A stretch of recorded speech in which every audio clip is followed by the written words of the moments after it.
السلام علیکم ورحمت الله وبرکاته مغفرته. محترم پوښتنه کړې ده چې دلته د عرب جوماتونه کوي، نو مازدیګر پر جومات ولاړ یو څوک وارسي د ماپښین د لمانځه اقتدا ورپسې وکړي، نو د دا فکر وي چې دا خو د ماپښین لمونځ کوي، یا هغه دی بیا په داسې فرق کې لمونځونه ټول یو ځای کوي، د مازدیګر د لمانځه نیت یې کړی، نو دا اقتدا څنګه ده؟ محترمه دغه لمونځ یې فاسد دی، په نفله کې به ودرېږي، د فرض لمانځه ځای نه نیسي، ځکه د افلح بن کثیر څخه روایت دی، هغه وایي زه مدینې منورې ته ورغلم، د ماپښین لمونځ مې نه و کړی،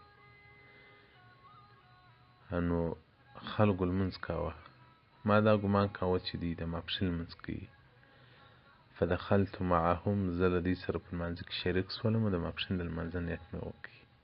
فلما فرغوا، کوم وخت چې دوی فارغه شول، دا راته معلومه شوله چې دوی د مازدیګر لمونځ کاوه، نو ده وایي زه له هغه څخه وروسته مې بیا د ماپښین لمونځ وکړ، بیا مې د مازدیګر لمونځ وکړ. ثم خرجت فوجدت اصحاب رسول الله، بیا چې راووتلم صحابه کرام مبارکانو هغو ته مې وویل چې ما خو داسې عمل وکړ، دوی د ماپښین مازدیګر په لمانځه ولاړو، ما د ماپښین نیت ورپسې وکړ، ما لمونځ بېرته راوګرځاوه. صحابه کرام مبارکانو ټول راته وویل تا ډېر ښه عمل وکړ. نو علما کرام وایي نو اجماع د صحابه کرامو رضی الله تعالی عنهم اجمعین پر دې باندې راغله، نو چې د یوه وخت لمونځ ته کوې، د بل وخت په لمونځ کوونکي پسې ستا اقتدا نه ده صحیح، دی د مازدیګر لمونځ کوي، ته د ماپښین لمونځ کوي.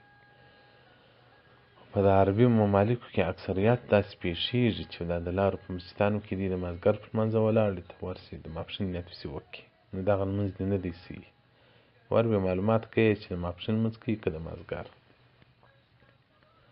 دوی خو ډېر داسې وي چې هغه د ټولې ورځې لمونځونه هم په یوه ورځ باندې کوي، نو په دې کې محترمینو ډېر احتیاط کوئ، ډېر احتیاط کوئ، هم به لمونځونه کړي او هم به ځای نه نیسي.